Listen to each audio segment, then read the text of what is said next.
Game Related, where we highlight opportunities and obstacles in sports from former athletes with the thought process of giving future generations better understanding about the game.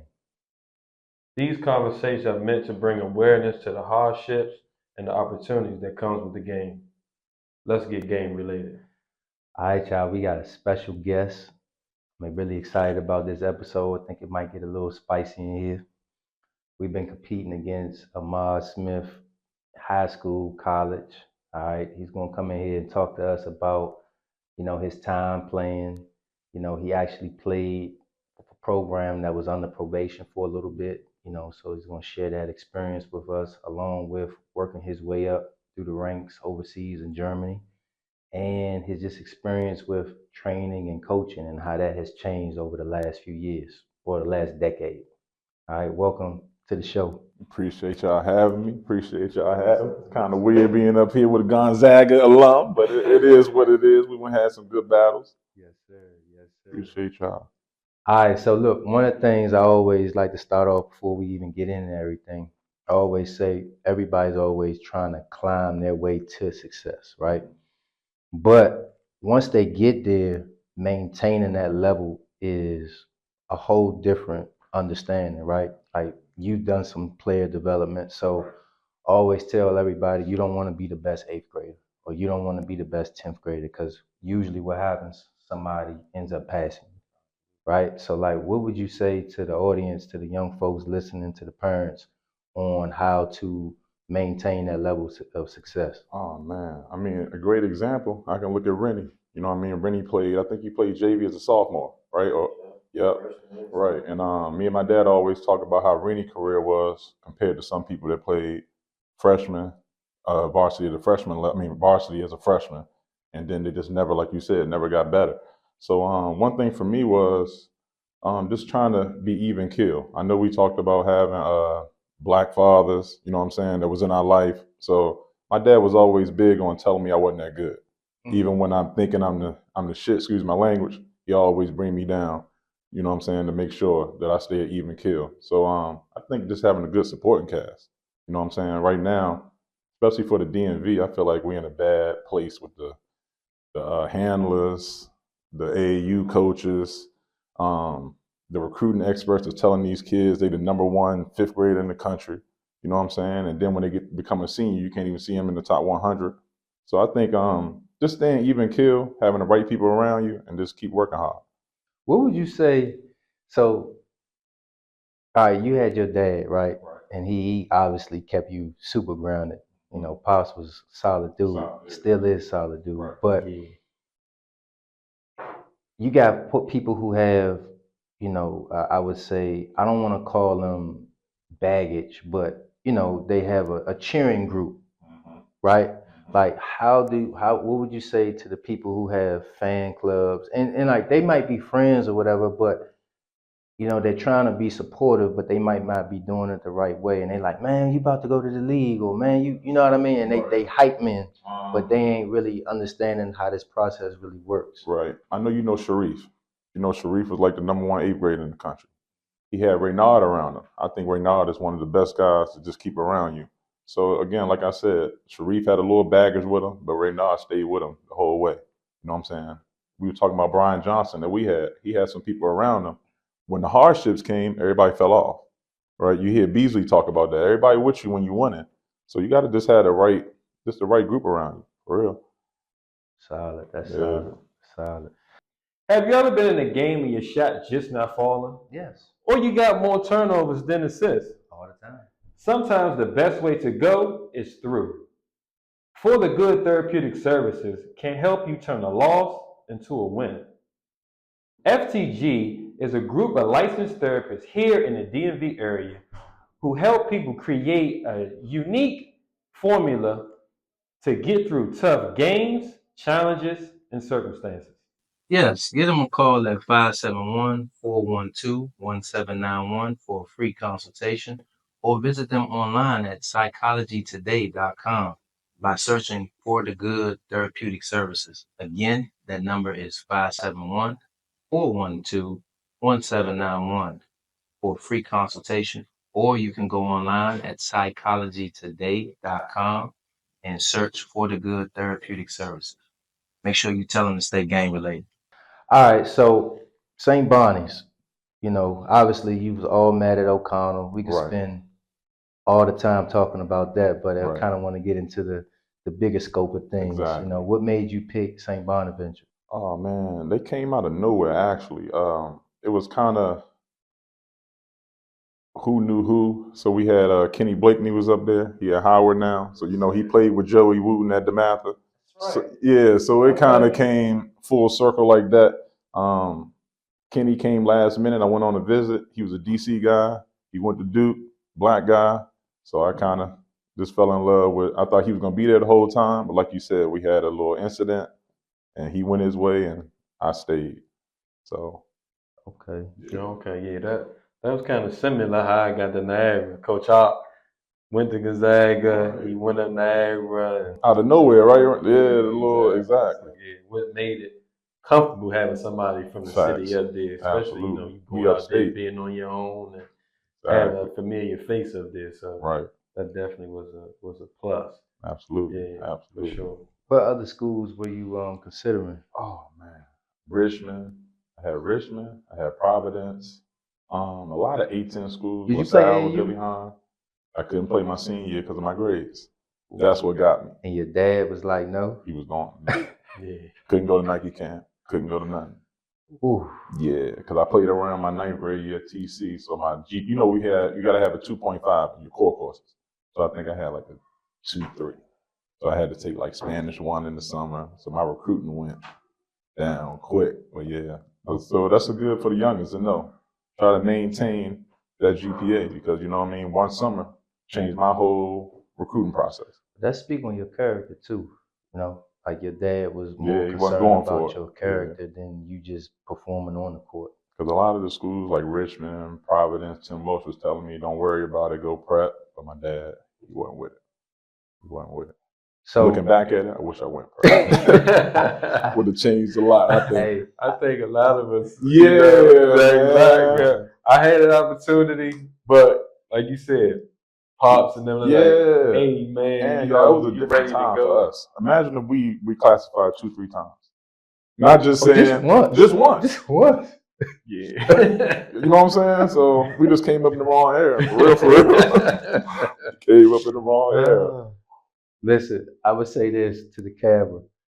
All I would say is if you reclass, you better do something with that time, man. Absolutely. Don't waste it, right? Because you basically still in the year, so you need to make sure that you're using that year and maximizing your potential on that. All right. Shout out to Rennie. Yes, all right, so St. Bonnie's, right? You had this probationary period. Like, what happens? Oh man, so we're gonna get into it. We were about to play. I remember like it was yesterday. We were about to go to Dayton because we were on the bubble. I think we were about 17 and 12. We were about to go to Dayton. You know how you had the pregame walkthrough, then you go drive to Buffalo, get on the flight. So after our pregame, we come in the locker room and we see our coach with his hands in his head in the corner, and we see like 5 NCAA people. So we just looking like I'm a freshman at this time. So we didn't know what was going on. They sat us down. They let us know we had an illegal player, Jamil Terrell. We would have to forfeit every game he played in. And if you don't mind me asking, what did he do? Or what happened? He didn't have his associate's degree. He had a welding degree. And Dayton recruited him. So Dayton waited to that last game, and they reported it. So it was our coaching staff was at fault. They knew what it was. But yeah, so that happened. They gave us about 10 minutes to talk as a team. Our seniors, Joe Shepard, Patricio Prado, they told us to come to their apartment, and they came up with the thing we're not playing. It's about, I think it was around spring break. So I'm a freshman. I'm thinking, when you're playing, bet I'm going home. You know what I'm saying? And it was the worst decision we made, the school let us make, the coaching staff let us make. As soon as we did that, we didn't know you forfeit a game, you lose thousands of dollars. Dayton lost a lot of money. Jay Billis, ESPN, they were all on campus calling us quitters. But again, not to throw anybody under the bus because we made the decision as a team, but the seniors kind of finalize that decision. If that makes sense. Yeah. Okay.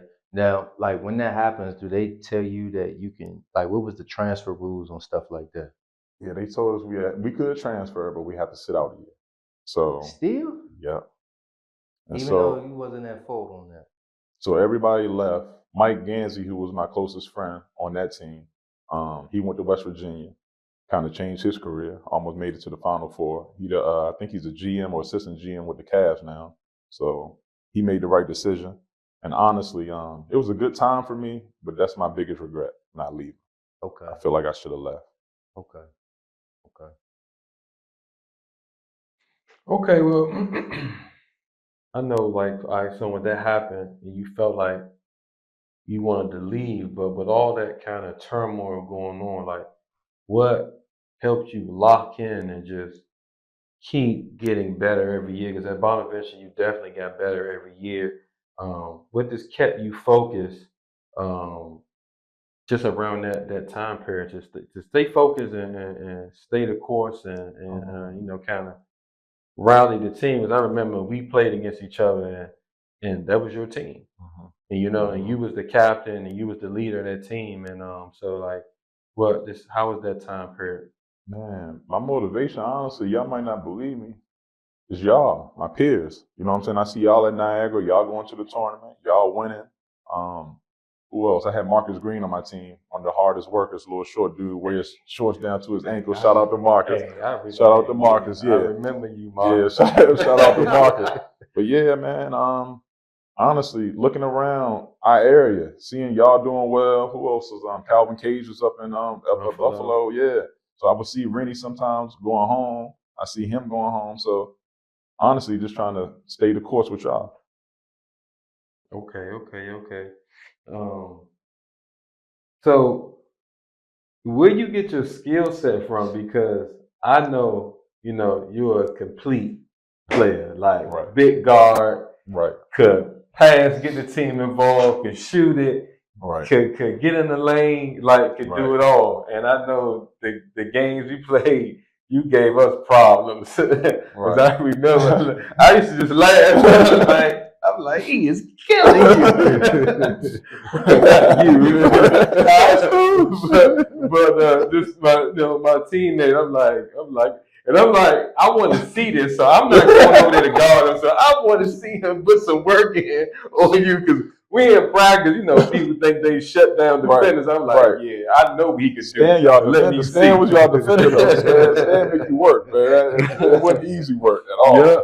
So what some skill sets did you learn, and what players that influence you that kind of, you know, you kind of specialize your game on? Well, I was always, we're talking about our kids, Stan. I was always kind of taller. So we both know when you're tall, when you're young, they put you right under the rim. Play center. My dad was a point guard, so he played Division II at Gannon. So he always was like, you ain't playing no damn center. You know what I'm saying? Even if we walking from our apartments to the 7-Eleven, and he making me dribble that basketball. You know what I'm saying? So when you get a rebound, he always would say, Bama, don't rely on somebody to get you a shot. You know what I'm saying? You get a rebound, you push it. So that was the biggest thing, really, honestly. Just always being able to handle the ball. I think that's the key. If you can't handle the ball, you got to rely on somebody to get you a shot. Exactly. You know what I'm saying? So when he said that statement, the older I got, I'm like, damn, he was right. You know what I'm saying? I'm just blessed I can handle the ball for my size. It's funny you say that too, because I always talk about back in the day, we used to play like 33 or 21, right? Facts. And like to play, you had to either play defense or go get the rebound, right? And so like I always rebounded like crazy because I always wanted the ball, and sometimes if you couldn't get the ball, you'd be like, man, I'm gonna just go get it, you know. And like I feel like your game kind of get unappreciated because you're a stat stuffer, right? But which pause. I don't know why they didn't say pause, right? You gotta make sure Cam and Mace don't get the for real, right? So like you can do everything. So you might not get 30, but you can get 30, right? But you do what's best for the team, you know, and you contribute in so many different ways. And sometimes I feel like people that just look at numbers, they don't really see Mm-hmm. like a plus minus or the intangibles that come with the winning plays. You might not make the actual assist, but you might make the play to make the assist. Exactly. You know what I mean? And that doesn't get counted. And so like your game had a lot of that into it. Yeah, man. That was big. Like, say for instance, if my friends come up to Ole and they watch me play or they watch me at O Connell, they're like, man, you only had 10 points, bro. But they don't know I had 8 assists. I had 11 rebounds. You know, for the casual basketball fan, they just like shoot more. That's all they know. You know what I'm saying? So that's just how it is. Okay.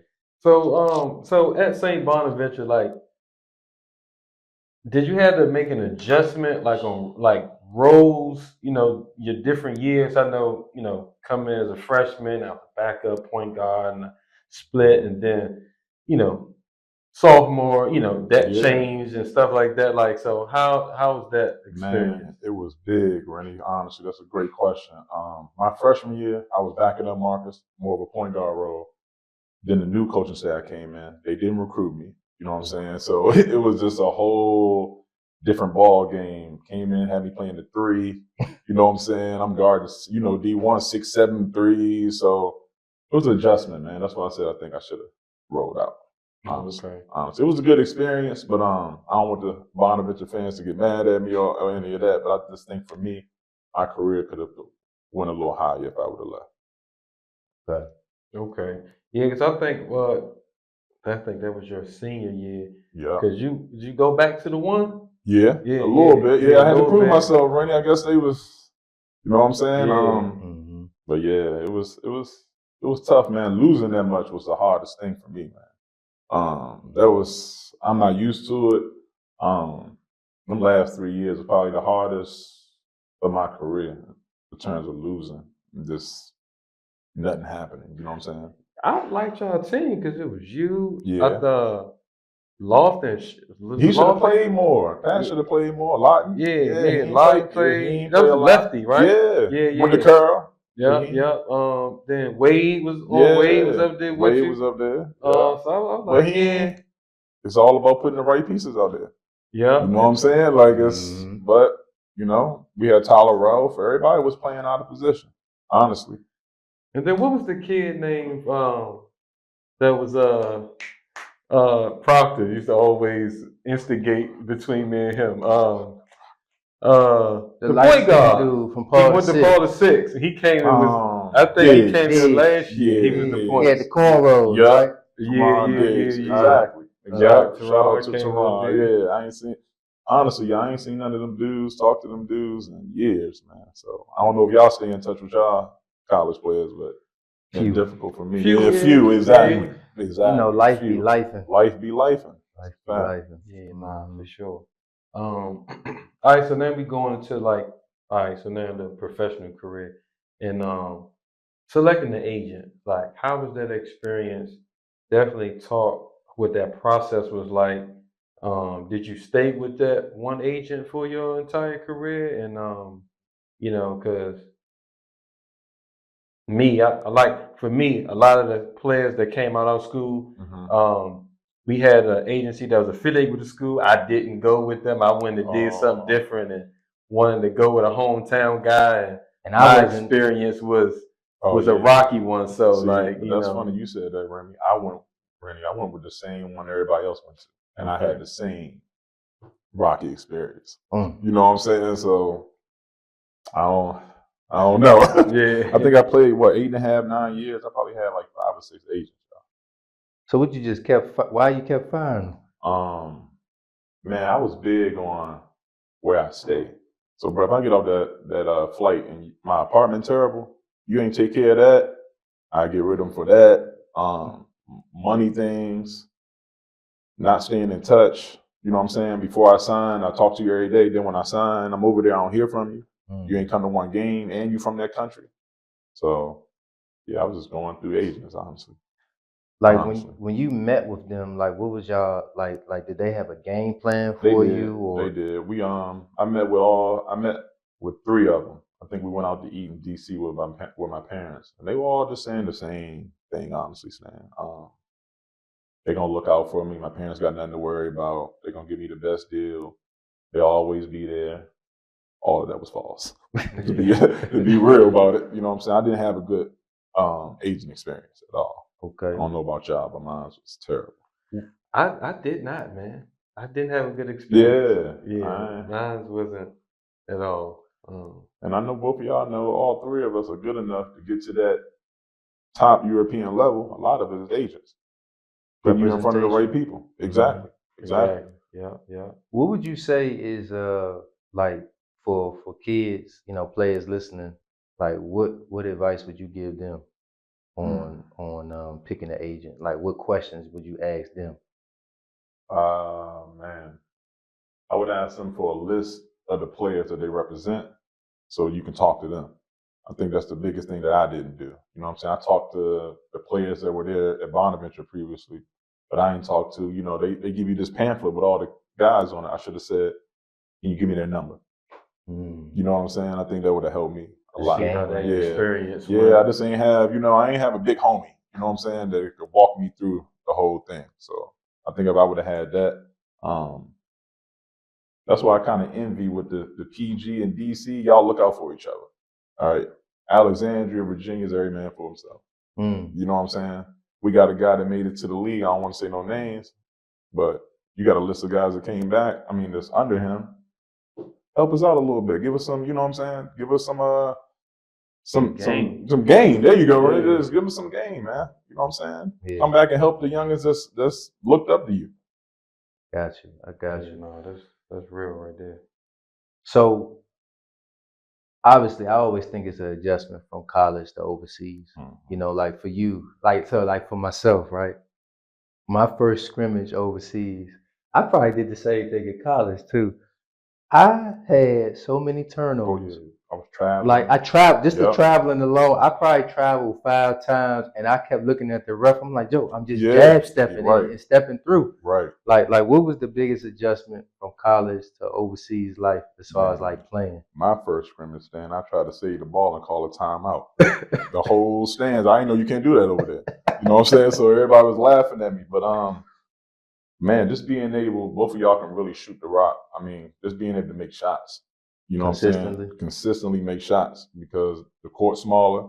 There's no illegal defense. They might zone you up the whole game. You know what I'm saying? So just being able to make shots consistently. Do you feel like is more physical over there? Way more. Put your hands on you. Yeah, absolutely. Them screens, all that. Exactly. Yeah, all that. Making you go get through them screens, them European screens, different. Yeah, they had them. Yeah, I'm not even exactly. Pause. I'm not even gonna say it. They had them, man. All I know is when I would come off a screen overseas, I would be open every time. I would be open, and like if the big man stepped up, it's me and you, and that's, to me, that's an advantage for me, whether I'm trying to score or make a play for somebody else. So like them screens definitely got you open. But like now that everybody switches now, they don't really hedge. But lazy, man. Yeah. So you stayed in Germany your whole career, right? Yeah. Like, was that by design? Like, how did that? I love this, man. I don't know if you like Wolfsburg, but man, it was Americanized. You know what I'm saying? I might can go to a club here, all rap. I don't want to talk too much about the nightlife. You know what I'm saying? I'm married now, but man, I just like Germany, honestly. All the American bases, you can see some of the military guys. You know what I'm saying? So just being in Europe, I wasn't a fan of. So the closest I could get that American feel was cool for me. Did you learn any of the language? It's a tough language. A little bit. When I was in Nuremberg, we had to take classes. Okay. So I knew enough to order my food. I knew enough. Nice. What was your favorite place in Germany? Favorite city? Nuremberg. Yeah, okay, just the fans or the fans, the city. I like Wolfsburg too, though. Yeah. So that crowd. Yeah, exactly. Did you have a chant? Because I had a chant. A couple times. Yep. Yeah. Ain't nothing like that. I think that's the best place to play in Germany, though.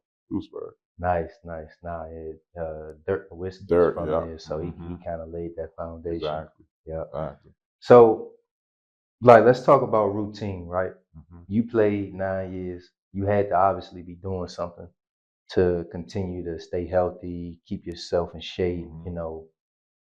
playing at a high level? Like Right. what were some of the routines that you had, like off season, in season, to keep you healthy? Well, off season, man, I would work a lot on my cardio. You know what I'm saying, and lifting. So in the off season, I would really bulk up, get stronger. That way, when I go back over there, I know I'm gonna lose. You know what I'm saying? So, just a lot of running.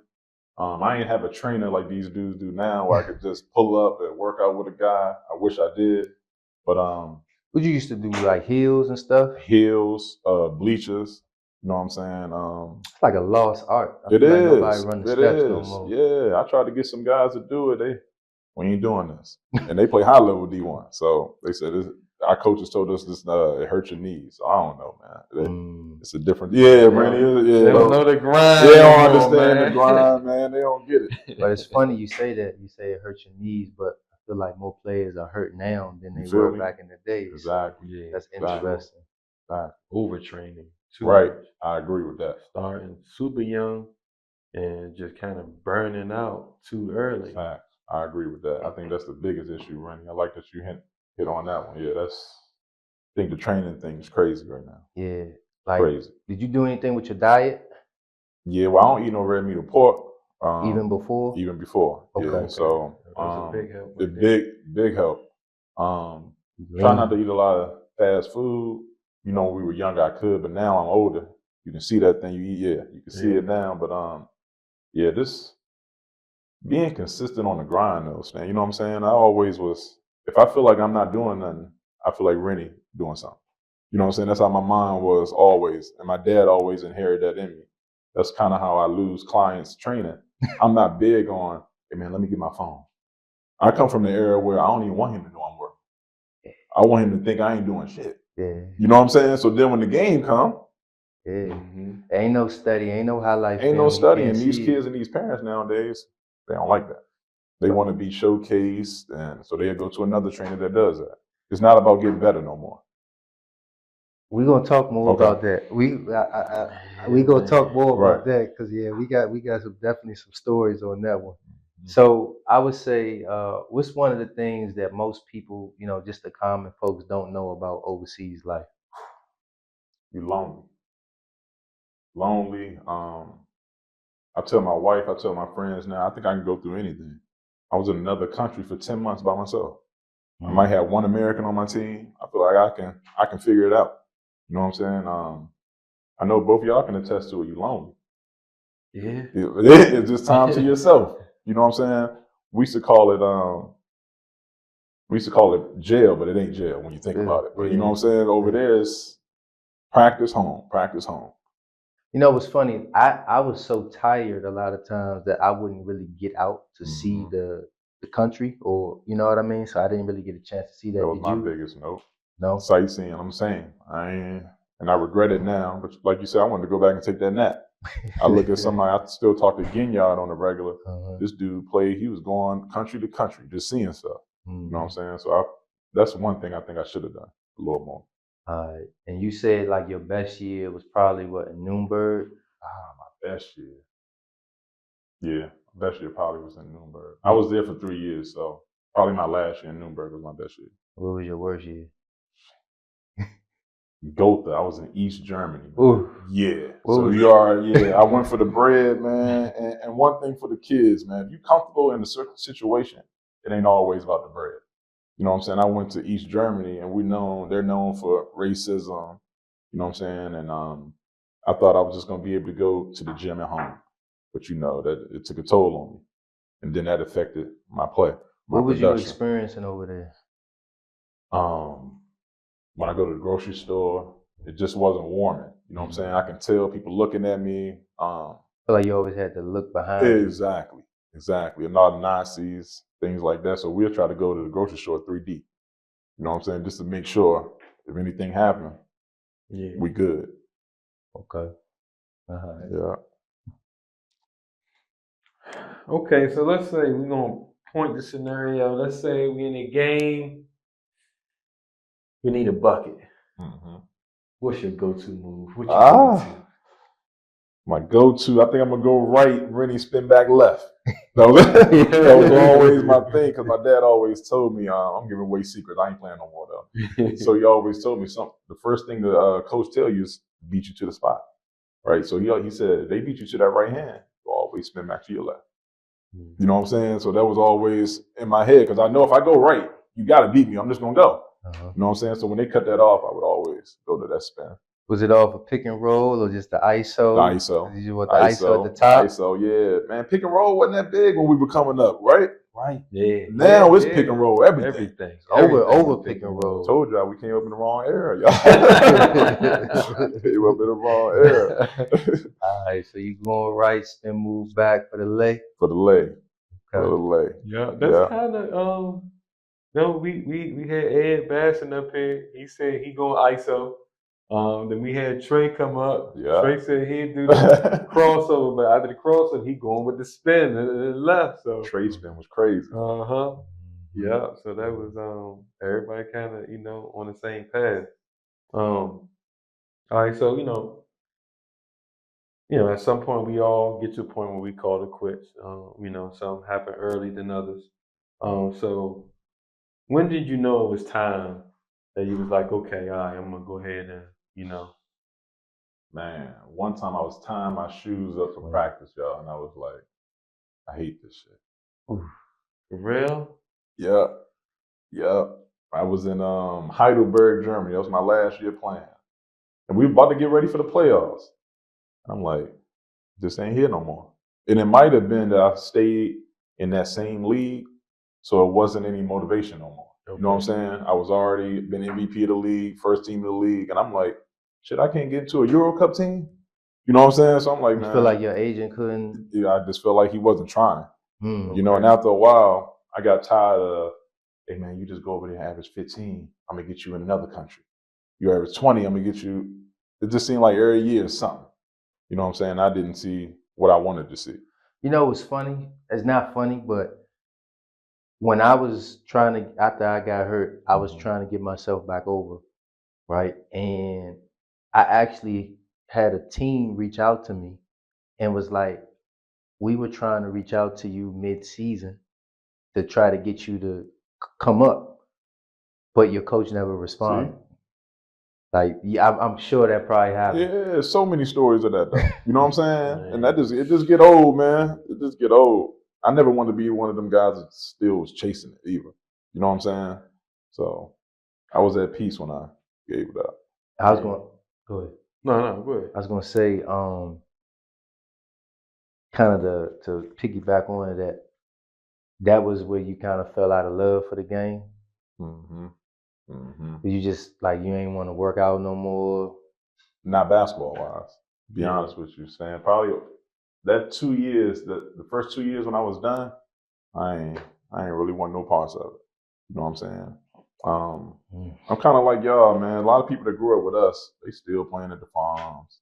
They still playing in different leagues. I just want to look good in my clothes, man. You know what I'm saying? And stay healthy, but I'm done with it, to be honest. Listen, that part about still playing, you know what I mean? Like, one thing that I could truly say about all of us, like when it mattered. That's what I'm saying. Like high school, college, exactly. like we was doing what we was supposed to do. You feel me? Yeah. And so, like, and that's no disrespect when I say this. You know what I mean? Like, I'm not competing. I just wanted to sweat. You know what I mean? So if you out here trying to get a name on me, like, I don't care. Right. You know what I'm saying? But I do care. That's why I don't play. That's why. Exactly. I'm gonna let you realize you, bro. You know, and I don't have the urge to really train and do all that stuff no more. So it's pointless to me. But you know, for some it might not be like that. Yeah. You know? Yeah, I just think during our time, like, we just respected the game, man. We made sure we respected the game and we put the work in. You know what I'm saying? So when I think that's what kind of get lost in today's game. I think it's more about getting clicks on Instagram and stuff like that. But so all right, so when you decided to give it up, and then now it's that transition, right? know for a lot of basketball players, I know for myself and for Stan, like that was a difficult transition. Like, so how was that for you? Life after hoops.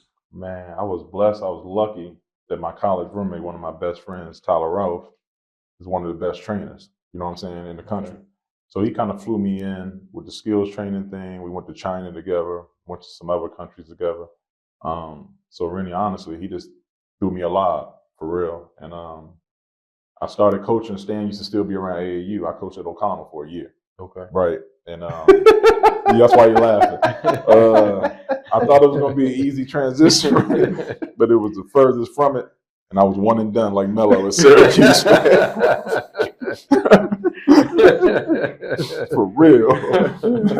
But yeah, man. Stan laughing because them times I used to look over at him like, this ain't it, Slam. This ain't it.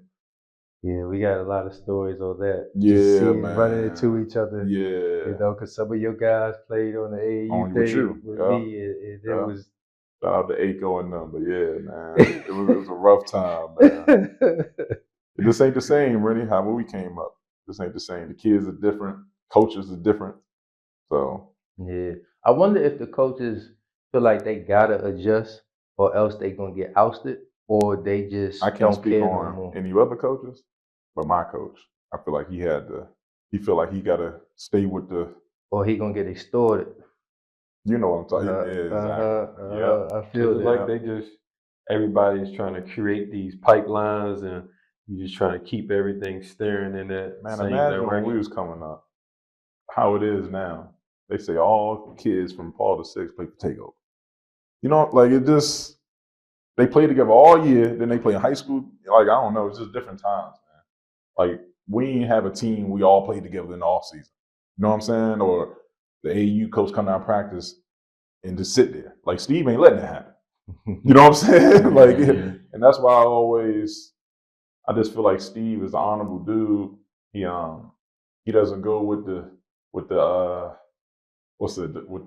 norm that everybody doing right now. Mm-hmm. I think Steve's the only one to stick to his guns, honestly. You know what I'm saying? So, Shout out Steve. Yeah, shout out to Steve Turner, man. He's a great guy. Sure. So let me ask you, did you ever have any interest outside of hoops? You know, hoops took up so much of our lives, right? It's like you don't realize it till you're done. You're like, dang, I done spent 15, 20 years doing this, but like I actually like this too. I like what y'all doing, yeah. But for me, it was all hoops, like you said, son. I ain't really, we thinking we gonna go to the league, and then we gonna worry about what we do after that. Mm-hmm. So it was just playing in WCAC, y'all know it's a job. We going to school, basketball. So like you said, I ain't really had time to think about anything now that you picked up. Oh man, trying to do some business things. We got a couple of friends. We doing some trying to do some real estate stuff, things like that. Cool. But y'all about to make me want to get in front of the camera, man. Yeah, man. Yeah, for real, man. Yeah. I honestly, Stan, I want to help these youngins. Remember I talked to you about it. I don't know what angle I want to take. I think we need somebody that's solid, that care about the kids. I'm not saying the people that are doing it don't care about the kids, but just a different avenue. You know what I'm saying? Just a different voice. Yeah, it's funny. That kind of jumped me into my next question. Mm-hmm. You spent a lot of time training. Mm-hmm. What do you feel about the climate of training culture right now? I hate it, man. Can't stand it. Think it's oversaturated. I hate to say this statement because I don't think it's true. If you didn't play, you can't train. Because I think Greg Popovich, I don't know if he was a great player or not, but he's a phenomenal coach. Mike Krzyzewski. Coach K. So I just think that's the little wave right now. You know what I'm saying? You get a couple kids, charge $20, get a little following, but are you really making them better? Right? Because I don't really believe in, I know you got to build your brand, but doing the whole workout, if you just doing this, how you making the kids better? To add on to that, we both did a lot of training. Right. One of the things that was big for me is like, I want, like, if you a guard, right? Like, you can't work out with a 4-man. Exactly. Like, we all can't be in the gym at the same time, right? And so, like, I will try to match people skill set wise, so that we can work on the same thing. Versus, I feel like now you just be like, let me get 12 players in the gym, and obviously you making money off of it, but each kid need a different thing from you. You know what I mean? Absolutely. And I feel like that kind of gets saturated into this, where if you really care, it's tough for you to really get on because you really focused on a couple people. Exactly. Or you basically have a a babysitting service, Right. where you have a bunch of kids out there, and it looks good for the cameras, but it's fool's gold, to the parents that see it. They see it and they like, oh my God, this is something I really That's all like. they care about. But it ain't really was getting, because think about it. When we, like, people who had trainers when we played, they were good. How many people would you say train now that can't even get on the court? It's crazy to me. Like if you training, you supposed to be good enough to play, but you're training and then you still can't get the time. It's just like, how does that add up? Like 1 plus 1 don't equal 2. Exactly. Yeah, or all that training and like you still not really fundamentally sound, or you really don't understand situational basketball. You know what I'm saying? Like these are things where you have a trainer who play the game, understand the game. We're gonna talk about situational stuff. We're gonna say, hey, we need a bucket. What's about to be this go-to move? You know what I'm saying? What spots on the court that you want to get to? What's your sweet spots like? You know what I'm saying? We're gonna go. I always tell Stan, I say, man, everybody getting all certified and everything.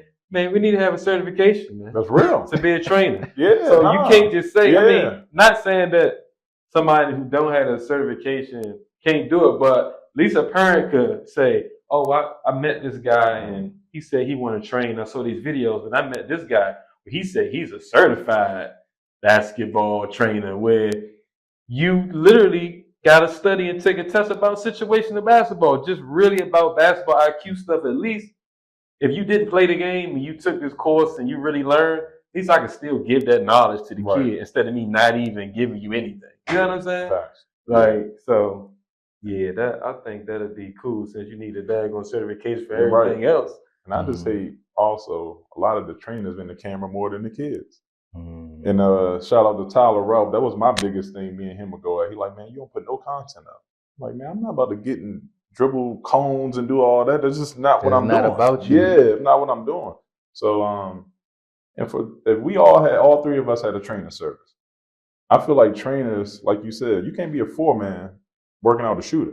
Like for me, if we all work together, I'm gonna send the shooters to Rennie. You know what I'm saying? Like I don't think trainers understand it's okay to get some help. Yes. You know what I'm saying? It's okay. Like if you weren't a great shooter, how you gonna show him how to shoot? You just hit a point, and one of the things I would love to happen, and I hope whoever's listening to this hear me.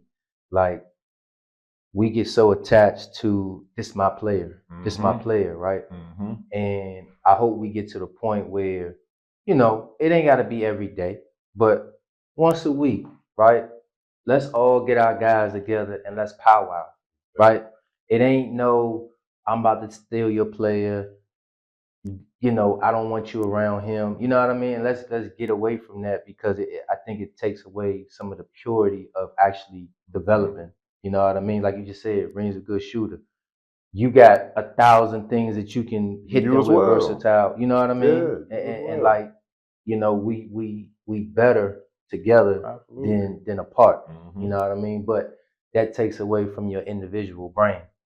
So I don't know how people gonna look at that. Exactly. Exactly. So man, you also coached, right? Like, tell us the adjustments that you had when you were coaching, right? Like when you were recruiting. I just ain't no time to change. You hit me to it, man. I didn't know AAU run it. Because when we were coming up, you got to talk to your father and mother. You know what I'm saying? You got to talk to my dad. Now you got to go talk to the AAU coach. So I'm going recruiting. They saying, you got to go talk to mom, go talk to the AAU coach. I'm like, so he make the decision? And it was just like, if you ain't in their pockets or doing whatever they tell you, you're going to tell them to go to St. John's. And that's just exhausting for me, Stan. I ain't got time to be chasing a 13-year-old around like that you don't even know he's gonna be good when he get older. Yeah, exactly. So I was just in it to help people get better. I just didn't know the change of the game now. It's totally different. Yeah, totally different. Politics, man, it's different. Listen, me and Ahmad went to a game a year or two ago, Rennie.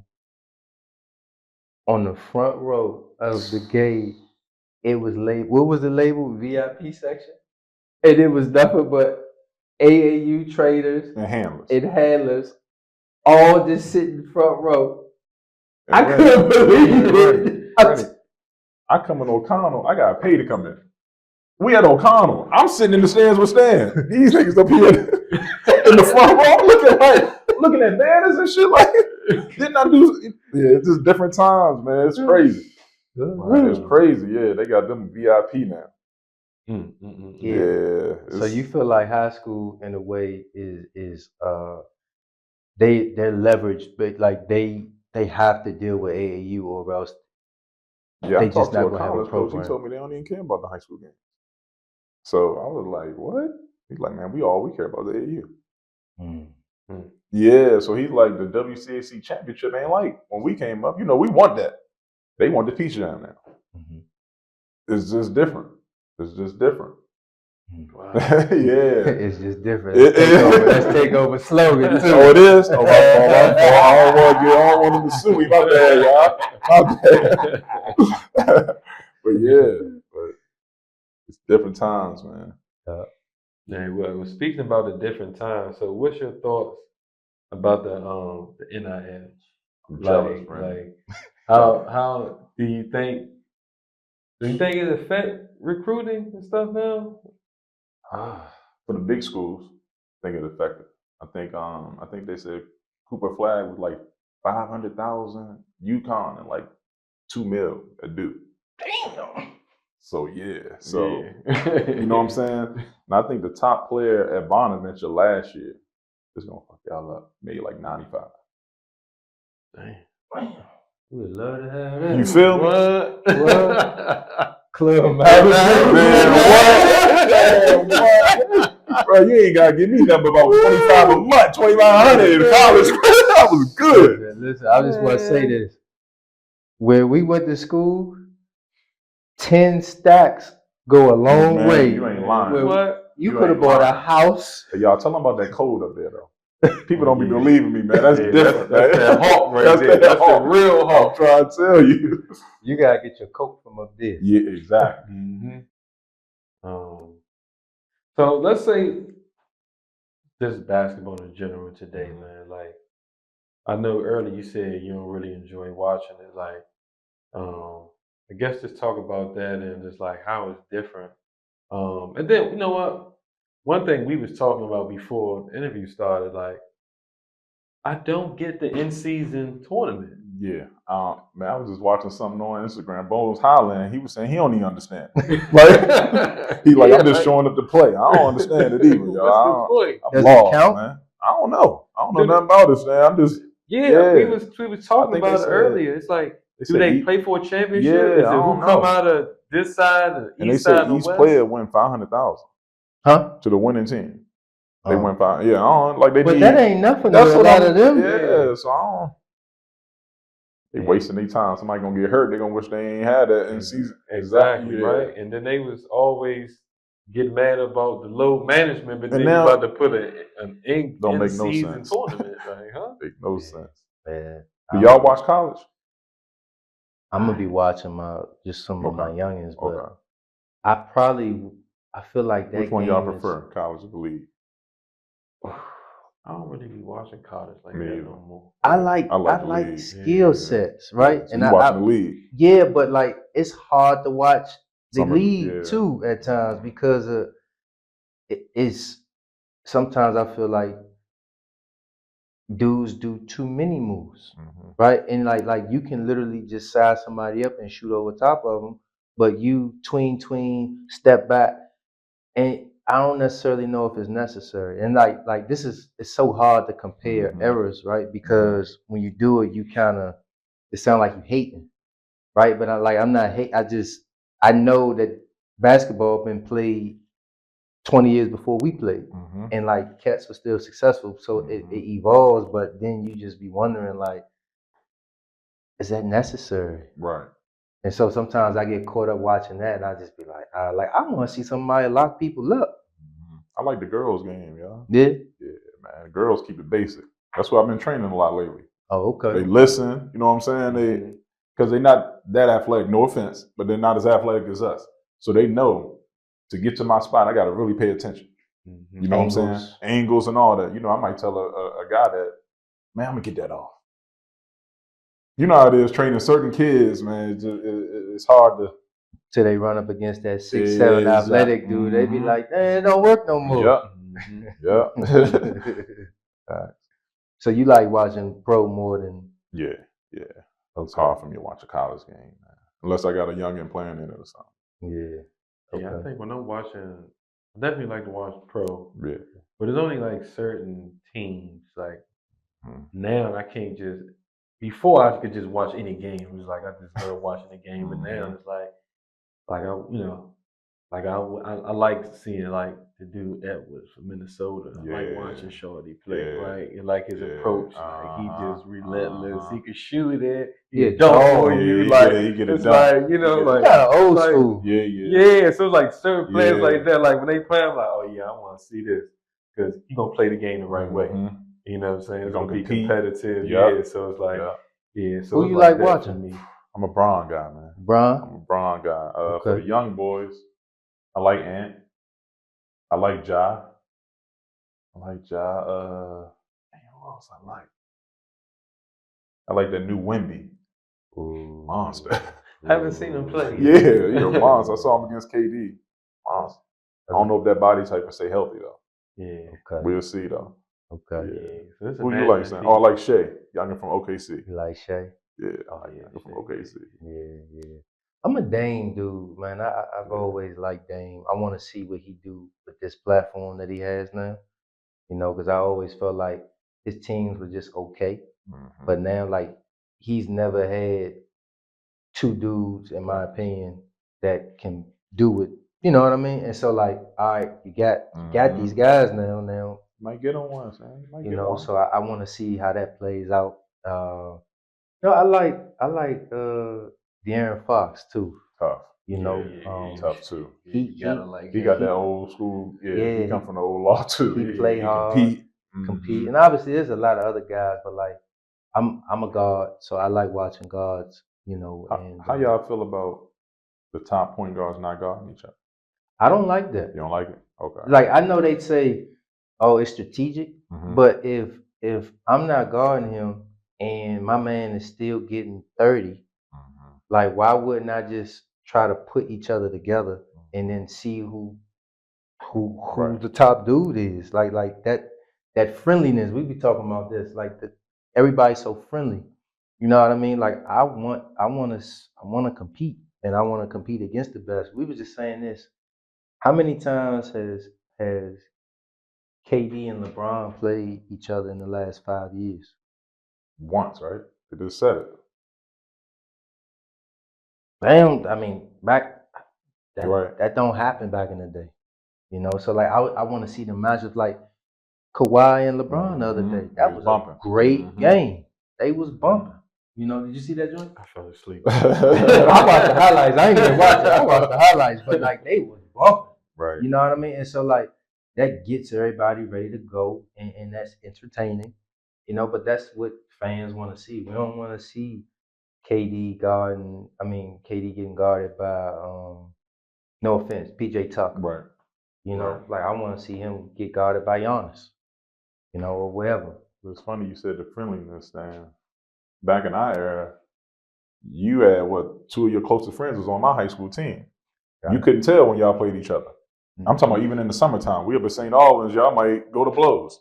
You know what I'm saying? And this for me, I always competed. I talked a little bit. And now I'm older, people still hold a grudge. I'm like, man, we was competing back in 03, Slim. I ain't on that no more. And he was an asshole when he played. I don't want to train. I don't want my kid to train with him. So I'm like, man, I ain't whatever though. You know what I'm saying? So if I know for me, man, not being friendly, I know that came back to haunt me, but I'm just whoever watching, I could care less. Hey, for real. You was hurting people's feelings. Yeah, bro. Joe was coming to me, man. People still don't fool with you. I'm like, man, from then, come on, man, we just competing. That's crazy. Right. I feel that. Me and Rennie now ran our mouth with each other, man. But it's all love, man. All love. Yeah. Different times, man. Yeah. Different times. So how do we feel about the social media, like for us athletes? You think that's a positive or have a negative effect on athletes? And we talking about high school, college, and NBA. I think if you use it in the right way, it can be beneficial. I think everybody trying to be Bron. You can't beat Bron. You know what I'm saying? He got the platform. He's been doing it since he was 16, 17. He had the spotlight. So with me, I feel like less is more. I don't think you got to show everything. Yeah. You know what I'm saying? If you got a brand, I know the college coaches tell them now, you don't really need to see you out drinking, holding a bottle, because you got that NIL now. They said they can take that away just off that. But yeah, I feel like if you promoting yourself the right way, it'll be beneficial. Yeah. You know what I'm saying? If you're using it the right way. I just hate, man, them phones out at all times now. Can you take a picture of me while I shoot a jump shot? It's crazy. Yeah. Stan, I know you seen the train. It's crazy. Yeah, it's crazy. What's so funny about that? Crazy. Like this summer was the first time that I actually brought my phone out, and I still had a hard time doing it because I be so locked in on the kids that it's hard. Yeah. I don't want to be doing this because I'm really focused on how your foot is moving, or you know, when you're going into your jump shot, did you create enough space? So like, it's difficult. I don't know how, like, you But become I also think, not to cut you off, Yeah. you're not trying to live through these kids either. Mm. The people that's living through them kids, they making sure. You know what I'm saying? Yeah. You now done it. You done been there. Mm-hmm. I'm just want you to do good. I ain't, you know what I'm saying? Mm-hmm. That's it. Mm-hmm. I tell a kid quick, I don't need nothing. This whenever you're here, just give me a ticket to the game. Yeah. That's it. Mm-hmm. Yeah, and even like social media in the NBA too. We was Yeah, talking it's about crazy. this, how like sometimes at halftime or something like they be on the gram, or you know what I mean? Like it's really distracting, but the game has kind of turned. Rennie always says this. It's more entertainment than it is just pure basketball, and I think the money, the attention, kind of dilutes the actual competitiveness of it. And some people would disagree with me, but like, you know, from me looking at it from a holistic stance, that's what it seems like. Agree, man. I really just, I still don't even like it. Like it's cool. Even like the bigs picking and popping, they just shooting all the threes. I still just, I love when, and at one point in time, I thought Cousins was, he was like, he the best big man. Because he was still in the paint. A lot of people started shooting the threes, but he was still in the paint, still giving me that big man, like, I'm going to put my back to the basket, I'm going to put you in the rim. You know what I'm saying? He started to step out a little bit, but he was still living in the paint. You know, and then, like now, he just changed and everybody just shooting threes. Like, is it the analytics? It's definitely analytics and like the whole entertainment part. Now, you know, they rather see you shoot, you know, 35, 40 feet and knock it down, and that's the entertainment now. I want to see a big man bury somebody. Me too, and dunk man. on his Me, ass. Shaq. Yeah, I feel like exactly. Shaq back in the day. That's what I'm saying. I still love that game right there. I guess we just old now. I know, man. We don't want to sound like the old ones, right? They're gonna be looking at this like these old. Y'all old niggas. Straight up. Oh man. All right, Joe. So look, obviously you train, but your child's older. Mm-hmm. How you navigating them through this?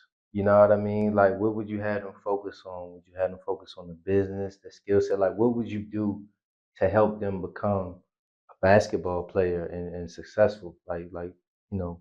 Man, the days of playing, when you're looking at guys like Rich Paul, looking at guys, you know what I'm saying? The business aspect is kind of the wave, like you said, Sam. So, my son's 2, so I don't know what he want to do yet. Yeah. So, I was telling y'all, I just hope he, when he play, he ain't trash, man. It's like nah. But if he wanted to play, Stan, again, I just start him off dribbling that ball. You know, like my dad did me, making sure that you can get to any spot you want, not rely on nobody. And for my daughter, we're doing a little bit of things now. She likes volleyball, so you know what I'm saying. I just don't want to pay for college, man. You already just give me some academic anything. You know what I'm saying? So I just want to keep them even keel and keep them focused, man, on no matter what they want to do. Okay. All right. Yeah. So you know, so people would say this saying that they say success is the terrible teacher. Mm-hmm. So like, what mistakes did you make that helped you be like a better player, and not even that, just as a better man?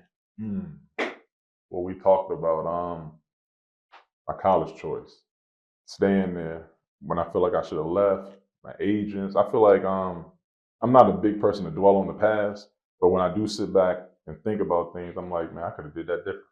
Yeah. But then my dad also said, what if you transferred and tore your ACL? You know what I'm saying? Your career could have been different. So just whatever you're doing, Rennie, like you said, if you're successful at it, just try to keep at it and don't kind of derail from, you know what I'm saying, going the other way with it. Because I feel like I was listening to some of the wrong people. You know what I'm saying? Telling me this Bonaventure could be like my O'Connell experience. Because, you know, when I came to O'Connell was the doormat of the WCAC. So that was kind of my mind frame. All right, everybody left. Yeah, I'm gonna have Bonaventure like O'Connell.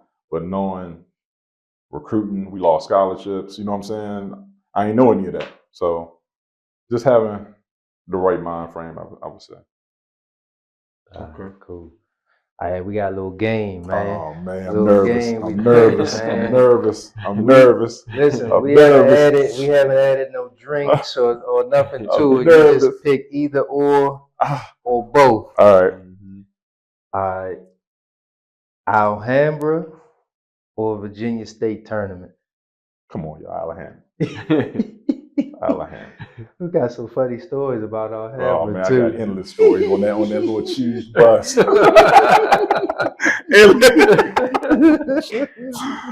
Endless. Anthony Solomon or Joe Wooten? Joe Wooten. Okay. O'Connell or St. Bonnie's? O'Connell. All right. It's a good one right here. Paul Pierce or Dwayne Wade? People be beefing off of this, and people don't know how good Paul Pierce is. I know. To me too. But damn, D Wade, top 3, ain't shooting guard ever. Is it debatable? Would you go Jordan, Kobe, him?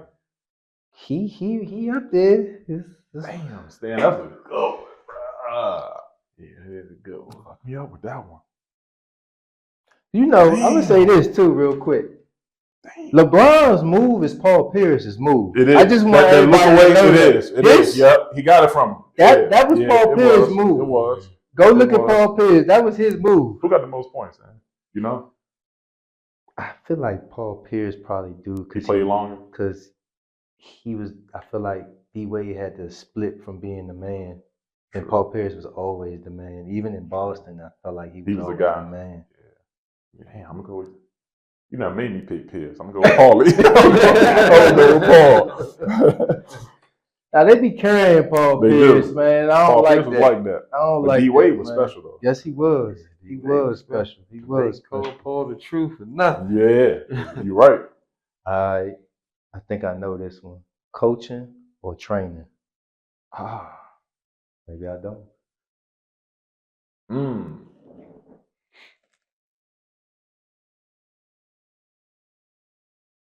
gonna say coaching. The last 2 years, I want to be a coach. Okay. Yeah. All right. I'm gonna say coaching. I want to start my little high school program. Okay. A DC charter. That's my little goal. All right. Yeah. All right. All right. I like that. Yeah. All right. It's an old school one. Nick Van Exel or James Harden? Damn, you put 2 lefties. You're a lefty. Yeah, that was a good one. I know he's not better than him, but I'm going Nick to quit. For what I like. I love Nick. Me too. For what I like, yeah. For For what I like. Mine, I know people gonna look at it like this nigga tripping, but for what I like, I'm with you. hard don't show up enough for me. I'm with you. I still, even if you show up, I like Nick. Me man. too. Nick Yeah, still just was smooth. He was with smooth. It, like, yeah. I'm gonna tell y'all something else that a lot of basketball purists don't understand. Well, I won't say they do understand, but a lot of people don't. Nick Van Exel footwork on his jump shot. So like, think about it, right? Everybody dribble with their left hand and go left right, but they shoot with their right. He pull up off that left. He go left hand, left right into his jump shot.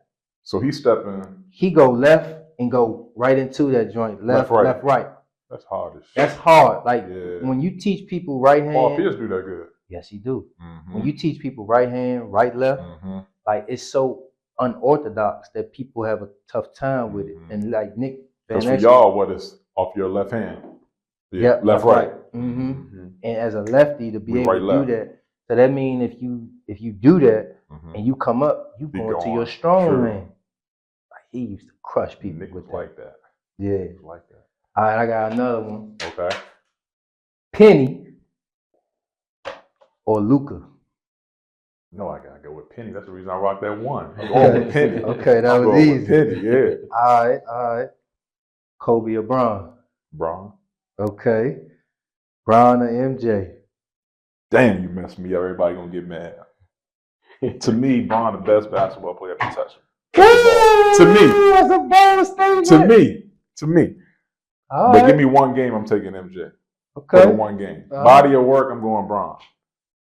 39, this man still doing it. Come on, man. Yeah. Jordan at 40. Oh, yeah, he was at 40. What do you average at? 20. Did he? 20 a game. But whatever, you know. Yeah. Everybody to each his own, man. Yeah. All right, man. Is there we about to wrap this up. Was there anything that you wanted to give out to the parents or the athletes listening? You know what I mean? Just some game, just overall. Or whatever you got going on, man, that you wanna. First, I know they was trying to be modest, talking about I used to get them work. These two dudes gave me my biggest loss in high school history. We came off beating Westchester. Y'all don't even remember this. Came off beating Westchester, number 1 team in the country.